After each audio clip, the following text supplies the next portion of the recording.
স্বাস্থ্য ভবন চত্বর থেকে উঠে যাচ্ছে অবস্থান। শুক্রবার থেকে অবস্থান তুলে নিচ্ছেন আন্দোলনকারীরা। তার আগে স্বাস্থ্য ভবন থেকে সিজিও কমপ্লেক্স পর্যন্ত মিছিল রয়েছে। কর্মবিরতি প্রত্যাহারের ঘোষণা করবেন জুনিয়র চিকিৎসকরা। আর শনিবার থেকেই জরুরি চিকিৎসা পরিষেবায় যোগ দেবেন তারা।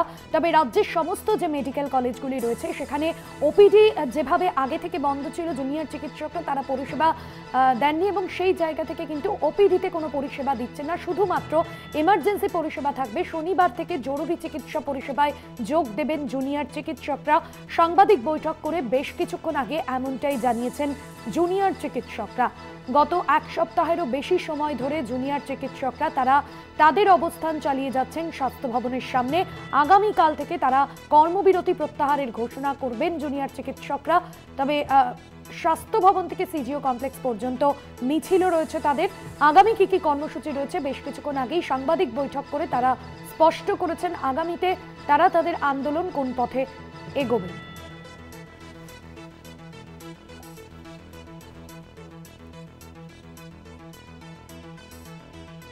শনিবার থেকে জরুরি চিকিৎসা পরিষেবায় যোগ দেবেন জুনিয়র চিকিৎসকরা। স্বাস্থ্য ভবন থেকে সরাসরি রয়েছেন আমাদের প্রতিনিধি সত্যসুন্দর ভট্টাচার্য। সত্যসুন্দর, জুনিয়র চিকিৎসকরা বেশ কিছুক্ষণ আগেই সাংবাদিক বৈঠক করলেন, পাশাপাশি আগামীকাল থেকে তারা কর্মবিরতি প্রত্যাহারের ঘোষণাও করছেন এবং তারা আগামীকাল একটি মিছিলও রয়েছে। কি কি কর্মসূচি আগামীতে তাদের থাকছে?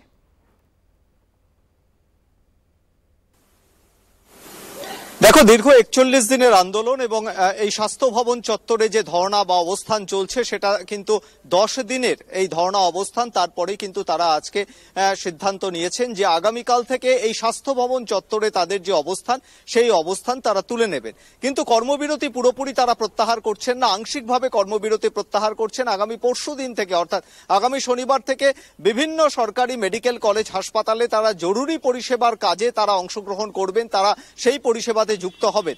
তার কারণ হিসেবে তারা জানাচ্ছেন ইতিমধ্যেই সরকারি তরফে যে ডাইরেক্টিভ তাদের কাছে এসেছে এবং সেই ডাইরেক্টিভে কিন্তু ইতিমধ্যেই মুখ্য সচিব, প্রিন্সিপাল সেক্রেটারি, স্বাস্থ্য সচিবকে যেটা জানিয়েছেন তাতে কিন্তু তাদের নির্দিষ্ট যে দাবিগুলো ছিল সেই দাবির বেশ কিছু তারা মান্যতা পেয়েছে, তারা দেখেছেন।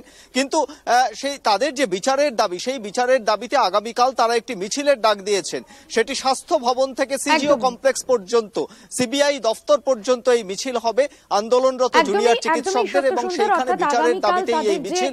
আগামী শনিবার থেকে তারা জরুরি পরিষেবা, আগামী শুক্রবার অর্থাৎ আগামীকাল থেকেই তারা কর্মবিরতি প্রত্যাহারের সিদ্ধান্ত নিয়েছেন। ধন্যবাদ জানাবো তোমায়।